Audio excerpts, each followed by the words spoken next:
enjoy, guys. You better subscribe. Hello guys, twongeye kubasuhuza. Twizere ko mumeze neza aho muherereye. Natwe turi aho tumeze neza. Twishimiye kongera kubagira kuri channel yacu. Imana yamwije ikomeze kubaha umugisha, mukomeje kutwereka uko bwije n'uko bukeye. God bless you, kandi twizere ko ibyo tuba turi kubereka biri kubagirira umumaro.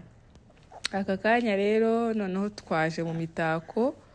Twaje kubereka ukuntu wakora utuntu twiza utagiye kutugura, nawe mu nzu yawe hagasa neza. Niba uri umuntu ukunda ibintu by'imitako, guys, hari ibintu byiza bihari wakoresha bikavamo indabyo nziza ku bantu bakunda gutegura, hanyuma ugashyira utuntu twawe wabugeneye gushyiramo indabyo, uri kumva ukabutatse mu nzu yawe byoroshye bitaguhenze, utagiye kubigura mu masoko. Nawe wabyikorera, mujye mugerageza kugira utuntu tw'udushya muhindure mu mazu yanyu.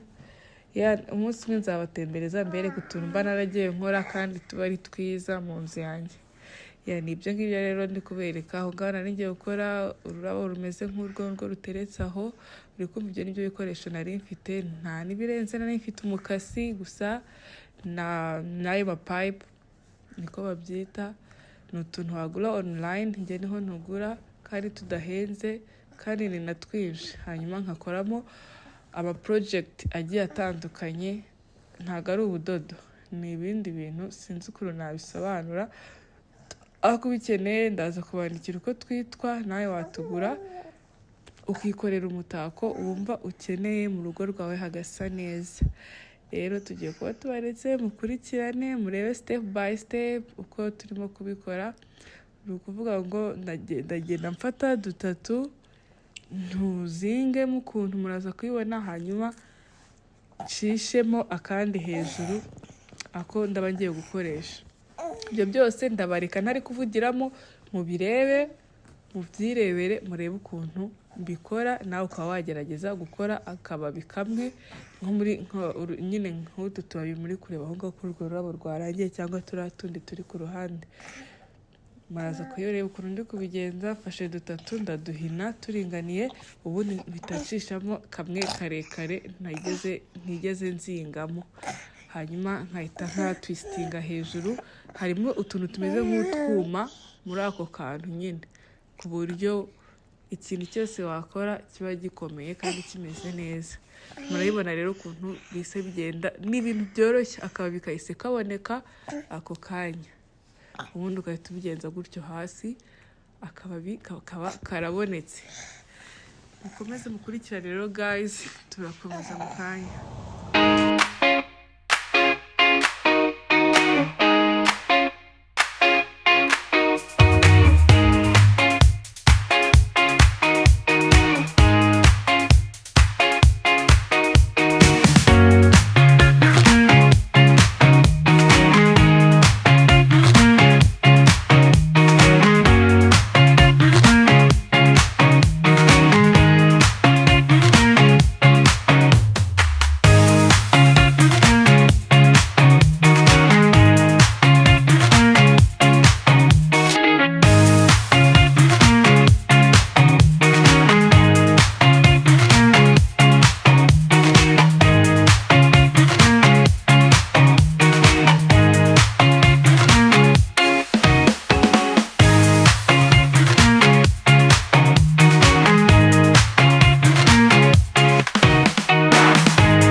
Yeah guys, murabibona rero ko ururabo rwacu tururangije.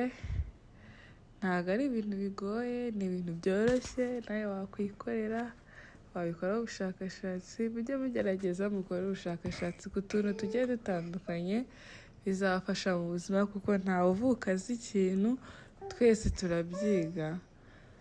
Rero ndakomeza kubashimira abo dukomeje kubana, Imana yo mu ijuru ikomeze kubaha umugisha, amahoro y'Imana akomeze abane namwe, mukomeze mutwereke, muduhe izo subscribe, nta kindi twabasaba, Uwiteka akomeze abarinde, murakoze.